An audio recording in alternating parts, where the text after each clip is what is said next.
Welcome to Purple Daily Meat and Potatoes. Not just a deep dive, it's the deepest dive into Minnesota Vikings football. That's right, and welcome into the inaugural episode of PD Meat and Potatoes, which is going to be an outstanding, fun experience for those of you who love X's and O's. This is going to be the cast for the 2024 season, so get used to us. You've seen us all on Score North programs in different places. I'm Judd Zulgad. He is AJ Fredrickson, who's going to co-host this thing and produce it, and the star of the show, the man who's really going to get into the meat and potatoes of the Vikings, not to mention the National Football League, our friend Forno.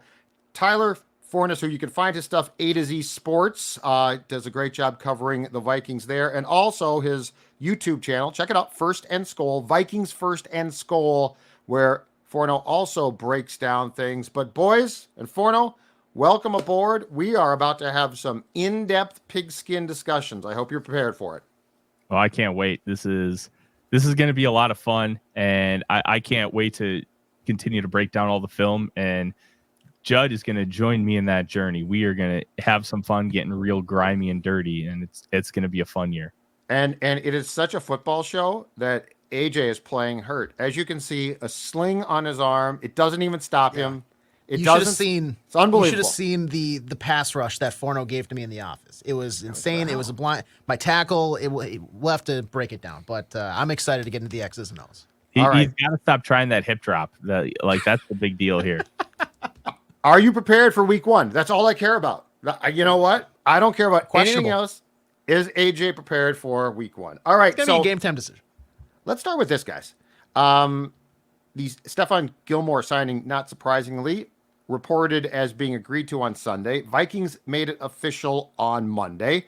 They add a veteran cornerback, Forno, to their room. He obviously is going to be a starter. 1 year, $10 million deal, the base salary, so he's guaranteed as he walks in the door, $7 million of that. 2019 NFL Defensive Player of the Year. This was once one of the top corners in the entire league.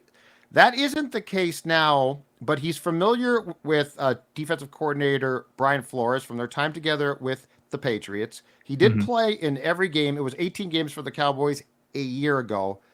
Tell me, how does Stephon Gilmore fit into what Flores and the Vikings defense is going to do, and how much better is the cornerback room today than it was on Saturday? I don't think we can look at this as a high-end cornerback room, but I think what we can do is look at this as a very high-floor cornerback room. You have players like Byron Murphy Jr., Gilmore, Shaquille Griffin. They're not going to be abject disasters. They're going to be solid football players, but I think they're all flawed to a certain extent. And Gilmore, former Defensive Player of the Year, 2-time All-Pro, 5-time Pro Bowler, he is not the same guy he was when he was winning those awards and placing on those teams back with the Patriots. Then he spent a little bit of time with the Colts. And if you remember that Colts comeback against the Vikings, Justin Jefferson's little whip return route combo, he cooked Stephon Gilmore on that. I did not remember. One of the big things with Gilmore is he just doesn't have quite the athleticism that he used to. And some instances in man coverage, he can get not necessarily lost, but he can fall behind. And one thing that the Packers did in that wild card game is they just ran crossers like crazy. And Gilmore, it just doesn't have the athleticism to be able to keep up. And if he gets caught in traffic, it can turn ugly really quick because he doesn't have quite that acceleration, burst, and juice to be able to make up that ground like he used to. I think with what Brian Flores wants to do, you want to attack the quarterback. You want to put a lot of pressure on the quarterback and make quick, decisive throws. If you keep that time to throw at a low number, I think that's going to really help Gilmore be as effective as he can be. I think he's still going to thrive in zone concepts because he is such a smart player and read the quarterback's eyes and make sure that you can attack the football when it's coming your direction. But if he is going to be put on the number one receiver and follow him, that's not what you want to see out of Gilmore at this point in his career. He is 34. He's been in the league now. It'll be year 14 this year because I think he was the 10th overall pick in 2012. You don't want him to ask him to be that alpha, but I think he's going to be a really positive addition to this cornerback room. So does this allow Flores to play more man, which I know has been the goal because he out of necessity ended up playing a ton of zone last year.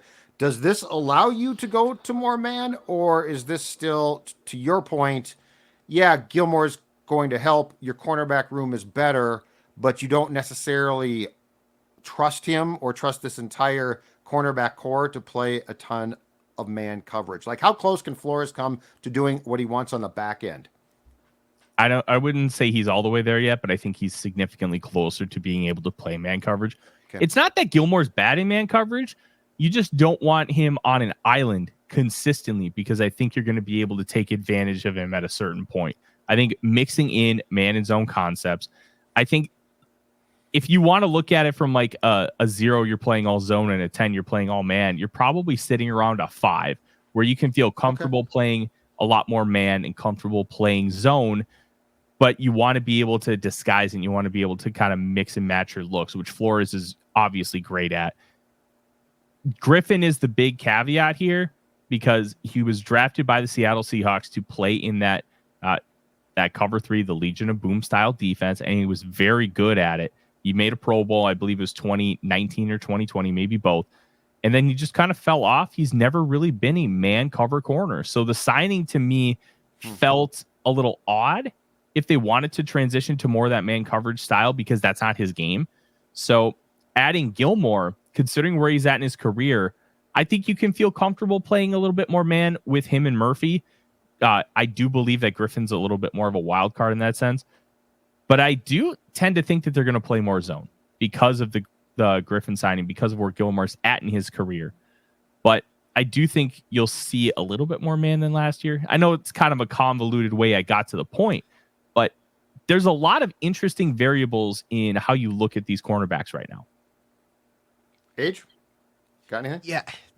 Yeah. My biggest thing was with his age, like how much can they actually get out of him to make him not a liability? Because I know what you're saying. Like he kind of lacks in certain areas, but are you going to see maybe guys have to shadow and almost like help him out with his job? Because I think my football brain always goes back to like, I'm always like 2 or 3 years behind, where it's like, oh, Darren Sproles is retiring. Like, oh, he's elite. He's like, no, he's been terrible for the past 4 seasons. AJ, you like, come on. Same thing here. Like, I remember Stephon Gilmore being this lockdown defensive threat. Like, you don't want to throw anywhere near him. That's just not as much the case anymore. He does have weaknesses, just like anybody who's aging in the NFL. What is like the biggest weakness that Brian Flores is going to have to try to scheme around and maybe hide so that opposition can't just exploit that for 4 straight quarters? Don't put Stephon Gilmore on elite separators like Tank Dell. And Tank Dell being kind of the prototype for an elite style separator because of that quickness, that ability to explode in and out of breaks. Gilmore's going to get torched by that kind of player. But if you put him on a guy like Nico Collins, and not to say that Collins is a bad player, Collins is a very good player. And the reason why we're using the Houston Texans is because the Vikings will play them week 3, and they have such a wide range of skill sets in that wide receiver room where you can kind of get an interesting example as far as how Gilmore should be used. Like if you put him on more of an X-style receiver who's not going to juke you out of your shoes, it will limit Gilmore's deficiencies. And I think that's how you want to play it. You want to be able to maximize the things that he still brings to the table, the intelligence, the ability to attack the ball in the air. And Gilmore is like, he's not a young pup. And the last 2 years, so 2023 with the Cowboys, 999 snaps in the regular season, 2022 with the Colts, 1,064. And 2021 with the Panthers, I believe he got hurt, which is why it's only at 304. But he is kind of an Iron Man in how he plays, and with how Flores likes to kind of maneuver and utilize stuff like big nickel. I think you can shrink that snap share down a little bit, play him more with the 700-800 snaps, limit him being out there entire games, because you can put Josh Metellus in the slot and you can run that big nickel, which is 3 safeties, 2 corners. You can bring in a guy like a Caleb Evans for 20 snaps a game. And I don't think you're going to see this insane drop off to where you really need to be concerned. Because remember, going into December last year, Caleb Evans was pretty good. And then it just felt like he absolutely cratered in those last 4 games. Yeah. I don't know if it was a confidence thing. I don't know if he was playing hurt and it was never disclosed, which is another problem in itself. But Evans was a completely different player last year in December than he was the rest of the year. So what are you going to get out of him moving forward? We're going into year 3. It'd be nice to have a little bit of clarity there. But if you bring him in, I think you can feel comfortable with like 20 snaps a game. So if you limit Gilmore to 75% snap share, I think that's going to be a really nice way to keep him effective because he's not going to have as much wear and tear in his body. And as a 34-year-old, speaking from experience, because I am 34 years old. You got pups. You're a pup. Yeah. You're young. Don't talk to me. I'm 20 years. I was 20 when you were born. Yeah. We'll have some fun with that down the line. But what I mean is your stamina at 34 is so much different from when you were 24 or even when you were 29. Like the older you get, the harder it is. So if you can try and help him by extending that life, I think that's your best bet scenario. From watching training camp practices, I'm going to throw a scenario at you potentially, okay? Okay. So I think that there is a decent chance that when we see the season open, that when they are in 2 corners instead of 3, I think there's a fighting chance that you are going to see, for sure, Gilmore outside boundary. But I would not be shocked if it is Byron Murphy Jr. And if Griffin comes in the nickel and then Murphy goes inside. And here's why. I'm with you completely. Like, I think Gilmore gives you stability, and he played in 18 games, and you sort of know, you know what you're going to get, right? Forno, I think you're right. I think Shaq Griffin is a question mark. He played for 2 teams last year. Like to AJ's point, we think of these guys as we knew them at their best, right? Like Gilmore, 2019, this is great. And, it's not great necessarily, but sort of know what you get if you look at what he does now. I don't know that Shaq Griffin's going to stay healthy. I mean, he hurt his hamstring on the second day of camp. And I also don't know that he's still effective. So like, I do think that Gilmore helps a lot. The room is better, but I'm not quite sure yet. And if that's the case, if Griffin gets hurt or he is ineffective, that's where your point comes back in. Can a Caleb Evans or another one of the younger guys among the cornerbacks step up? Because there still might be opportunity here. I don't think it's as clear cut as we want to think. I think it's a good signing, but the Shaq Griffin thing to me is very like 60-40 might work, 50-50. So like that's a whole different conversation about the status of that position. And I don't love him, but I do think that they trust Murphy more than we think. And that's why he's been a boundary guy who goes inside a lot in the nickel.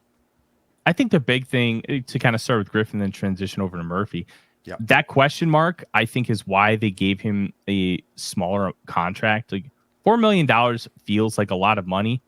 It's not. Top of the market is over $20 million for cornerbacks. So you're giving him essentially 20% of the top of the market. That's fine. And if he doesn't work, it's $4 million. Yeah, you don't want to waste $4 million, but cornerback is a difficult position. So you have to be able to take risks, especially when you're utilizing a little bit of a money ball approach this season because you don't have the amount of cap space that you'd like because of all the dead money that's currently on the books. I think it's a good risk reward. People will point to, the comp pick. Well, the Vikings already told you that they didn't think they were getting a 3rd round comp pick. That's worth the 7th round comp pick, which is what they were projecting because of how the compensatory formula is calculated. It's derived in snap share. And if Jonathan Grenard plays the same amount of snap share like DJ Wanham and Daniil Hunter did last year, he's qualifying for the 3rd round comp pick, and that gets canceled out because of how everything factors in. So the Vikings wouldn't have gotten one. But I think it's interesting to see if Griffin can go back to that, like even 2021 or 2022. We're not asking him to be a Pro Bowler. We're just asking him to be solid and not a disaster. Right. I think there's a high probability that he's at worst okay. And if he's at worst okay, I think you feel comfortable with that at $4 million. Now with Murphy, I think one of the things that we'll talk about here in a little bit is kind of the PFF grades. PFF grades are such an interesting element. And if you go read Arif Hassan's piece kind of on what's happening to Pro Football Focus, and then AJ Perez of Front Office Sports, Pro Football Focus is kind of in the doldrums right now. They're dealing with a lot of stuff. They're losing a lot of their high-end people. They're losing a lot of their public-facing people. Steve Palazzolo and Sam Munson are about to finish up with the company on the 21st, which is tomorrow. Yeah. That's a big problem. And I think some of that is really leaked into their grading. Their grading going from what they used to have to more of a 0 to 100 scale, which to the common person is more what I don't know what the right phrasing. It's easier to understand and easier to talk about, with 100 being like perfect and 0 being you did nothing right. Kind of like the Madden system of rankings. But within that, it's also kind of muddying the water a little bit to where it's making players look like they had worse days than they actually did. And I think Murphy is a little bit of a victim of that, because he's being asked to essentially be the number one corner. He is asked to play like Jair Alexander or Sauce Gardner. He's just not those guys. He is a solid cornerback. He is a guy you want to have on your roster. You want to be able to use his versatility, but he's also not this elite player either. So you're going to look significantly worse, especially with that grading system, if you're always going up against the top wide receiver. I think Murphy is a very solid player, guy I want in my room. But if you're going to have him, it would be nice to have that alpha as well. And unfortunately, the Vikings just haven't had it. Right. So I think if you could slide him inside, it's your best case scenario. But I also don't think you have to, because he's got the chops to play on the outside. It just hurts when he's the guy on your elite wide receivers. He's the guy defending Jamar Chase. He's the guy defending CD Lamb. And those guys can take advantage of him. Yeah. And preparing during the course of a week to start on the outside and then go into the slot in the nickel is a huge ask. Like, you don't see, I've not seen a ton of guys at like they are different positions. It's called a corner, but it's not. Like that inside is a hybrid linebacker corner at times. Go back and watch film of Antoine Winfield inside in his heyday. That is a very unique skill set. And he was magnificent. I thought he was great at it. But I mean, that's what you want. And so, like, to take a guy, you can't just take a guy and say, okay, learn to play the inside, but now play the outside. So it's a big ask. Speaking of, so yeah, let's talk about PFF grades. And you've been on a heater this week as they relate to one Ed Ingram, who was the only real starter to play against Cleveland on Saturday. I'm going to throw a couple of misconceptions at you about that, potentially, and then the floor is yours. Number one is, because he was the only real starter to play, it is interesting. It's worth pointing out, but I think there was an assumption there of, well, he sucks. They wanted to get him playing time. I'm not saying he's perfect, but he sucks is probably too strong for a guy that definitely showed improvement from what I thought was a very poor rookie year to a better second season. Then the PFF grades come out, Forno, and they basically said Ed Ingram sucked. And everybody says, see, we told you he sucked. You have a very different view from your breakdown of the film and the situation. So tell me what your conclusion was after parsing through what the public thought of the Vikings guard. I want to pose this question to the audience. It's something that a friend of mine, Luke Braun, said. Are you mad because you thought Ed Ingram sucked, or are you mad because somebody else thought Ed Ingram sucked? And I think that's the heavy dichotomy of Pro Football Focus grades. It's less about using your own eyes and opinions to be able to make some of these distinctions. It's using somebody else's in order to make them for you. Now, one of the things with PFF is this isn't necessarily a traditional analytic. It is somebody's eyes that are creating the analytic. It's not, hey, this is the amount of yards per route run. It is not average depth of target. Those are numbers that you can use without directly watching the film and using your own analysis. It is just a matter of fact. So I think when watching Ed Ingram, he had a very, very good day. He was charged with 2 pressures by PFF, and I think I pinpointed which ones they were. But the one where he should have been credited with the pressure, which was the stunt, he wasn't. They gave it to David Quessenberry because technically he was Quessenberry's guy, because that the defensive end goes forward and then loops around, classic stunt. Ed Ingram, with his style, it doesn't lead to people believing that he's a good player, because I relate him and comp him to Mike Tyson. He wants to knock you out with a punch. And when he doesn't, he gets himself out of position. He gets himself leaning over on that stunt. He goes to punch the defensive lineman, and he's like leaned over at the waist when he should have his butt down, chest out. And that way he's ready to slide over and be able to block the incoming defensive end on that stunt. Well, he got himself out of position and his head gets down. He doesn't even see the defensive end. So that's a problem. Stunts are an issue for him. The rest of the game, he was kicking guys' butts, and he was playing very well. There was one of the pressures that I believe he was charged with was a 3-man slide. So you have your center, right guard, right tackle, all sliding over to the right. There's 4 guys, 2 defensive linemen and a linebacker. Those are the offensive lineman's responsibility. And then there's an overhang safety who comes on a blitz. When that safety comes on a blitz, the linebacker's also coming too. So it's kind of like an overload blitz, making the running back stay in and be able to take that guy. And if the running back goes out, you have a free rusher. So what does Ingram do? Stays patient, waits for the linebacker, takes the linebacker on, easy block. Now, I believe he was charged with the pressure because the overhang safety comes in and Nwangwu misses, but Ingram shouldn't be responsible for that guy because he took the guy, 1, that was right in front of him, and 2, with the shortest path to the quarterback. When you're a running back, your job is to take the guy with the shortest path to the quarterback, because then theoretically, if you can only block one, it gives quarterback more time to be able to make a play, get the ball out of his hands, escape the pocket. So Ingram makes a really solid block there, but I believe he's charged with the pressure. The second one, he's got Michael Hall Jr., who was involved in that stunt we talked about earlier, who is lined up on Ed Ingram's right shoulder, crosses his face over to the left side. So going in the A gap between the center and the right guard, Ingram just knocks him out, just pushes him. But unfortunately, he pushes over Michael Jerkins in the process. And then Hall comes back and gets a little pressure on Nick Mullins. But what he does then is, after he pushes him, I was okay, I'm pushing him over to 2 other guys. They'll be able to kind of take over, theoretically. And then one guy's coming right at him, blocks him perfectly, and Mullins escapes the pocket, throws a nice ball to Nick Muse, first down. But he's charged with that pressure too, which I kind of get, but I also don't think it's necessarily his fault because of how the play unfolded.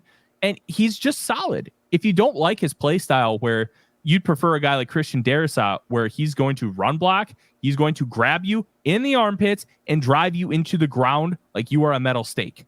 That's not Ed Ingram's game. And it can be frustrating because that's not Ingram's game, because Ingram just wants to push you down like a schoolyard bully. Mm-hmm. And that can be frustrating to some people. But when you watch, he's getting himself in good position. The stunt is one thing, because it's hard to know how much you are at fault because there's so many different factors that go into handling a stunt. Yes. So I'm kind of keeping it split at about 50-50, because Questenberry needs to be able to see that that's a stunt too, and flip his hips and communicate and be able to take that defensive tackle that's trying to crash down onto you to make room for the looper. And if he does a better job there, then Ingram theoretically should be able to kick out, square his hips, and be able to take that looper a lot easier. So he needs to get better at stunts.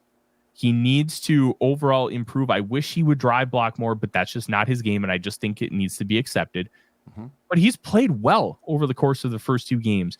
And I think this narrative that he's bad comes from his rookie year, where he was very inconsistent. I want to be right, and the Vikings guard position has been bad for so long that we're not giving him enough credit for the growth that he's shown and for how good he is. He is 30 times better than Dakota Dozier. He is an average I hope so. Guard. He's average. And the reason why he was playing is because Kevin O'Connell said it. Everybody has an individualized development plan, and we wanted to get Ingram some reps. Why? He's a 3rd-year player. You want to get him reps. You want to get him playing time. So they got him some playing time. And it also helped that Dalton Reisner was injured.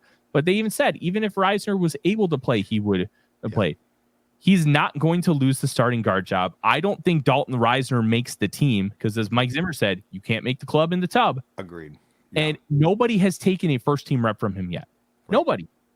I think No. Ingram is a He's solid in no jeopardy. player. He played very well on Saturday outside of the stunt. And I think this narrative is strictly a narrative because it's what you want to believe and what you thought prior to this game. It's not taking this game in a vacuum and watching just the play. And I think that's part of the problem with football analysis. It's part of the problem with only looking at Pro Football Focus grades, which shame on some people who are just saying, oh, he had a putrid game because PFF said so. Well, what do you think? Why are you just parroting somebody else's opinions? NFL Plus, they fixed all 22. Go watch the film. There is evidence that shows that Ingram is improving and he's playing well. Go find it. It's easy to find. And just form your own opinion, man. I know it sounds kind of hippie, but yeah, come on, man. Come on, man. Yeah. Come on, man. You know what, Age? It's, play me the football sounder, because that, my friends, was the meat and potato breakdown of the week. We just need a sponsor for it now. And hey, you know, if you're a grocery store or something. All right. Anyway, let's get to this now. Purple Daily on Draft, which of course you and Declan and Miles were part of, on hiatus for a bit here, but that does not mean that we are going to kill it completely. So I want to know what is your college take. This is totally your call, but what is your Purple Daily on Draft segment of the debut episode of this show? All right. Well, there's not a whole lot because it's week 0. There are 4 games. One, we'll start with the first one. Okay. Florida State against Georgia Tech in Dublin, Ireland at 11 a.m. There are 2 guys that I want you to keep an eye on Florida State. Okay. They both play defensive line. Defensive tackle Josh Farmer, number 30 on the Feldman's freak list, probably a mid-round guy at this point. And then his teammate Daryl Jackson right next to him. Great length. He's got some upside. He was top 10 in the freaks list. Now, if you don't know what Bruce Feldman's freaks list is, essentially he talks to college coaches and personnel guys and tries to find the 100 freakiest athletes in all of college football. You'll find some guys who are at like D3 and NIA schools. Yep. You'll find guys who are like at your Michigans and your Florida States, and just guys who can do insane stuff. Dallas Turner was, I believe, top 10 in the freaks list last year. And a lot of defensive linemen doing some freaky stuff. And these guys, if they're able to take a step forward, they're going to be on the Vikings' radar. I do want to point out, less from a draft perspective, more from a college football perspective, the second game on Saturday, Montana State taking on New Mexico. If you have never seen Montana State play football, I recommend it. Montana State is fun. They run a very diverse kind of counter option style running game out of the spread, and they are just a fun watch. New Mexico being taken over by I think New Mexico is being taken over by Bronco Mendenhall. Tremendous recruiter, tremendous coach. That's going to be a fun game. SMU's got some interesting guys too, but then Judd, we got to give a shout out to our boy Ross Brendel for hating on Hawaii playing late, because Hawaii plays Delaware State at 10:59 p.m. Central Time. Why 10:59? They legally cannot have a kickoff scheduled for midnight because that's technically on Sunday and it's an antitrust violation. So what?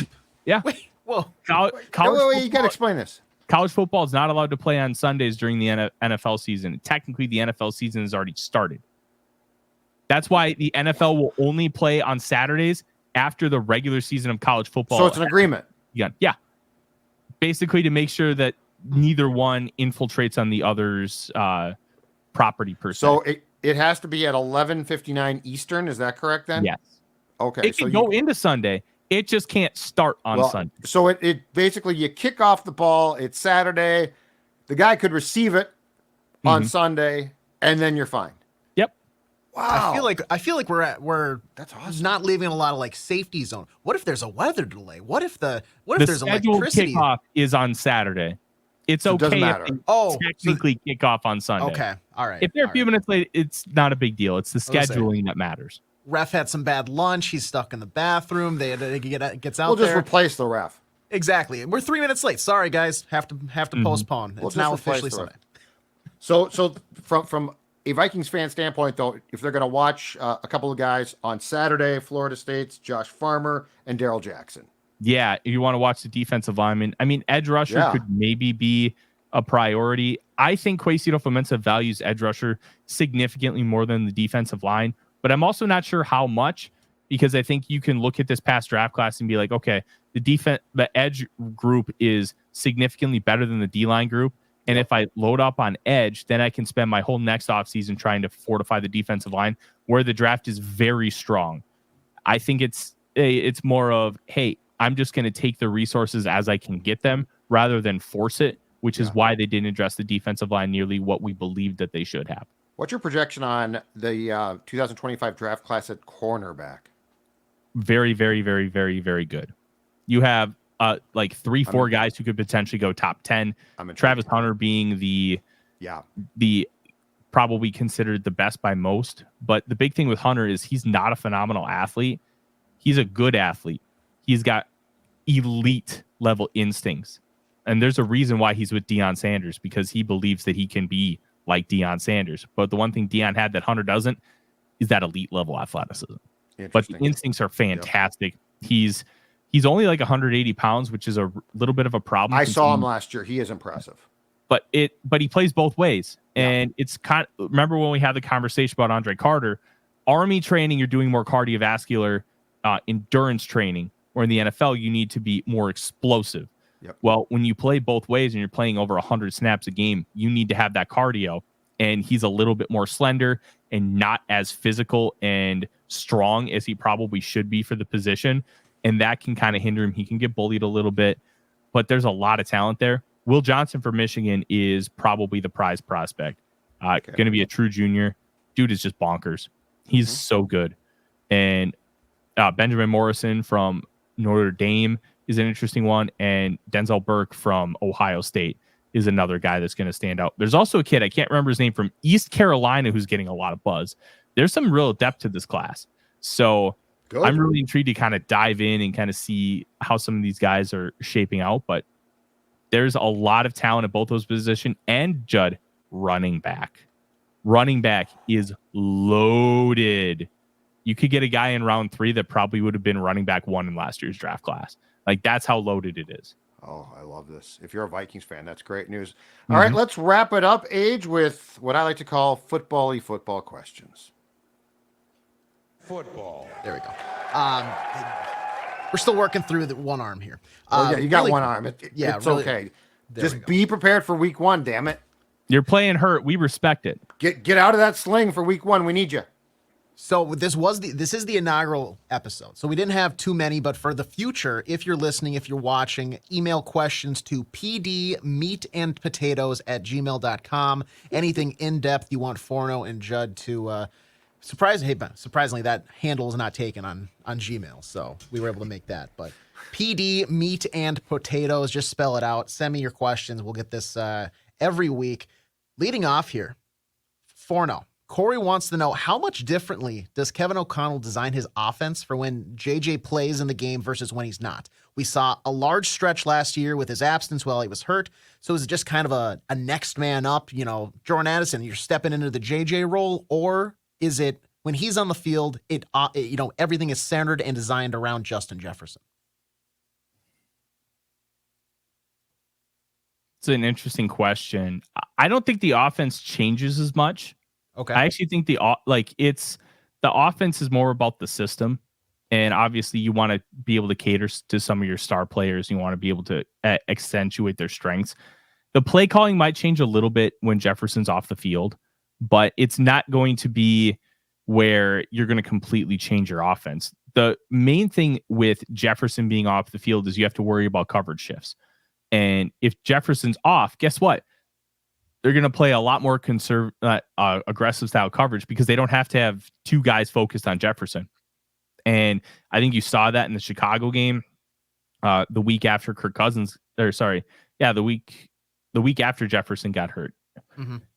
You can play man coverage and then have 2 guys over the top because you're not worried about Addison being able to do the same things. You're not worried about KJ Osborne as much. It makes it a lot easier for the defense, and that will in turn adapt your play calling, but they're not going to have like a massive change in the playbook because Jefferson's out. It's just going to change your approach. And I think anytime you have any type of modification in your lineup, you're going to have a approach change. You see that in hockey, you see that in baseball, you see that in basketball. Different skill sets, different abilities, and different counters by the opposing team is going to change how you attack. So I don't necessarily think that O'Connell's going to change a whole lot as far as what he wants to do. Conceptually, it's going to stay the same. How he attacks the defense and how he has to counter the defense that he's having to go up against, I think that is the only thing that changes. Yeah, perfectly put. They're not going to. O'Connell doesn't want to fundamentally overhaul what he believes, right? Like he believes in a system. Yeah. I think he's definitely smart enough to tailor some things, certainly to like a Darnold, or if McCarthy was playing, might do some more, things from the boots. I don't know. And he did that with Kirk too. But yeah, he's not going to. There's not a new O'Connell offense coming.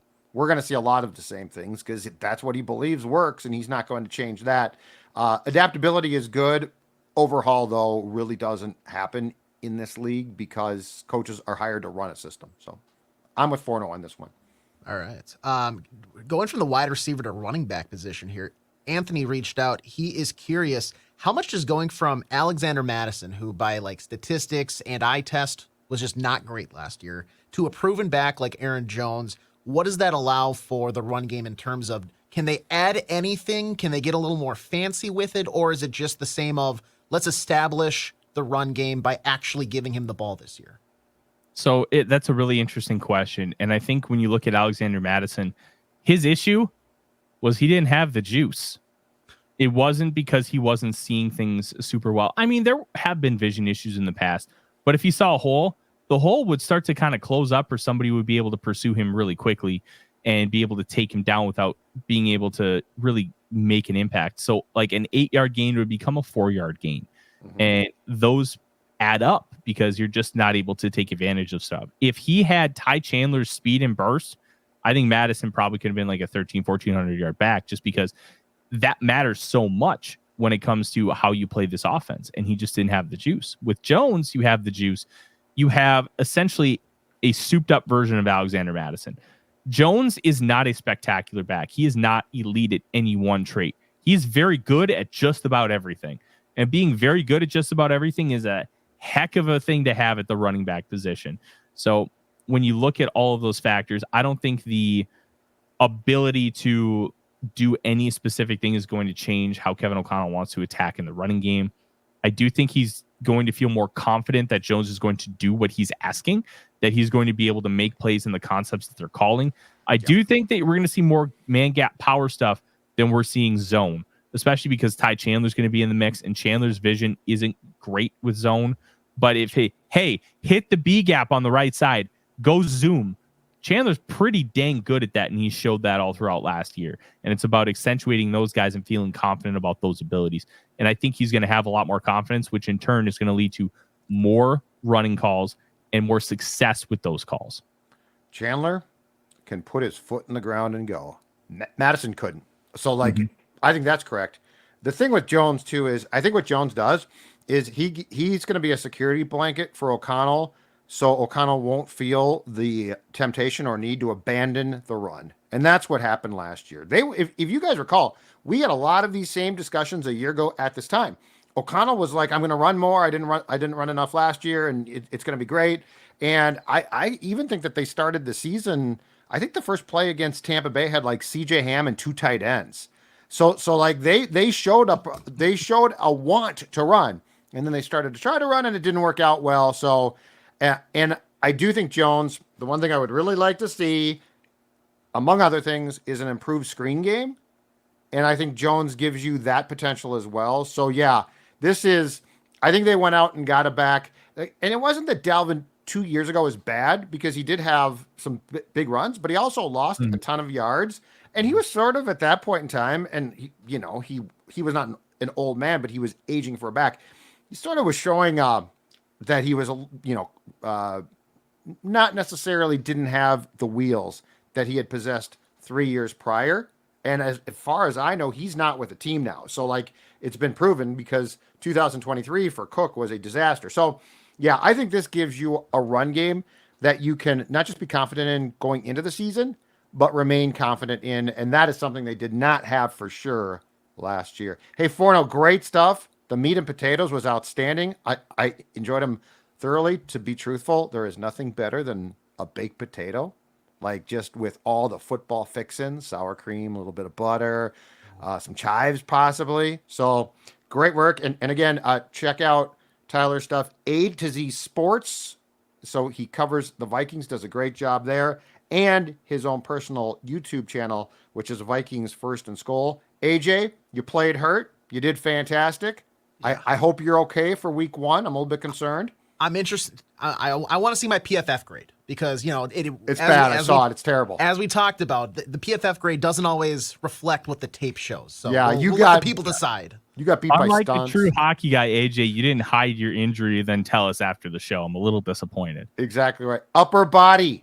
Yeah, you got to take the sling off. I know it's going to hurt. Got to take it off and declare yourself upper body. So, all right. Debut episode is done. Back next week, back for the remainder of the season. If you enjoy this in-depth football talk, Purple Daily Meat and Potatoes is the place to get it. Forno, AJ, Judd, we'll see you later.